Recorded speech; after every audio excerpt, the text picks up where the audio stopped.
Okay, one thing that I just, an insight that just came to me like 10 seconds ago is that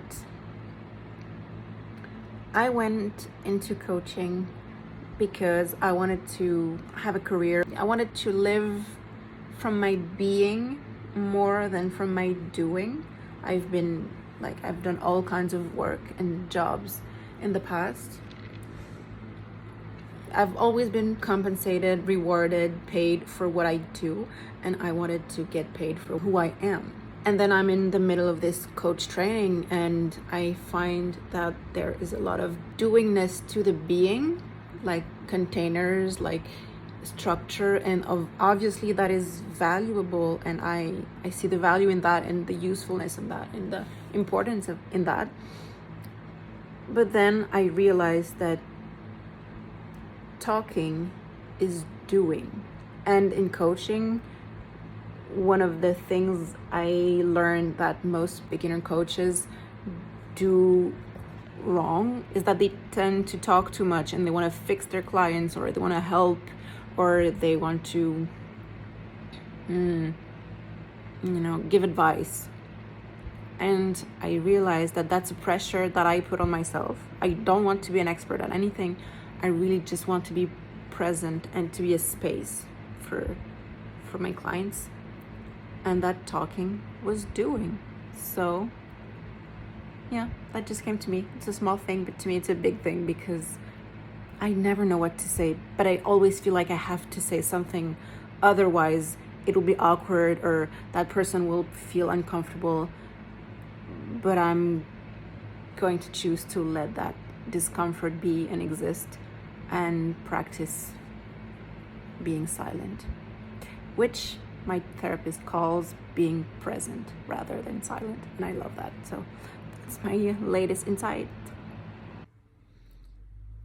I'm editing that video now, and I think it needs clarifying, because I hear myself say that we shouldn't fix or help our clients or give advice, and that I don't want to be an expert at anything. I feel like it may sound like I actually don't want to work, and it's a great opportunity to explain the value of coaching, which was a surprise to me when I enrolled into that coach training. Have you ever given someone advice and they couldn't hear it? You could see very clearly what they should do about a certain situation, and you could see clearly what they couldn't see about their situation.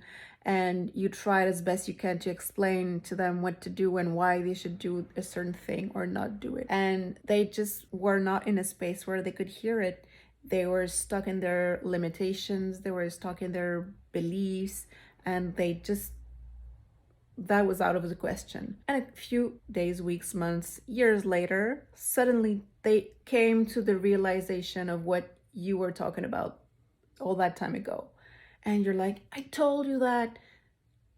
And yet they were not in a space to hear it at that time. People need to come to their own conclusions on their time. You can't push people to get something. Sometimes clients look up to us coaches and they want us to give them advice, but that is not helping them.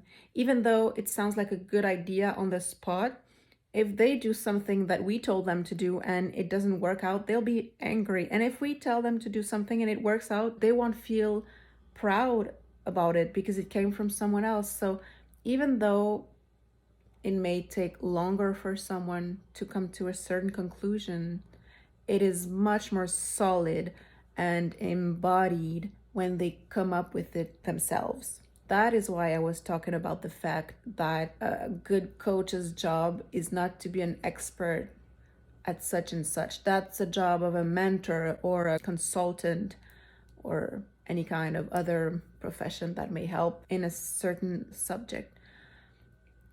The job of a coach is to ask you powerful questions, to be a safe space for you to explore who you are, to become who you are, which is my passion, helping women become who they are through me becoming who I am. And this is what those videos are about. I'm discovering myself, I'm trying something new, I am learning, and I am sharing.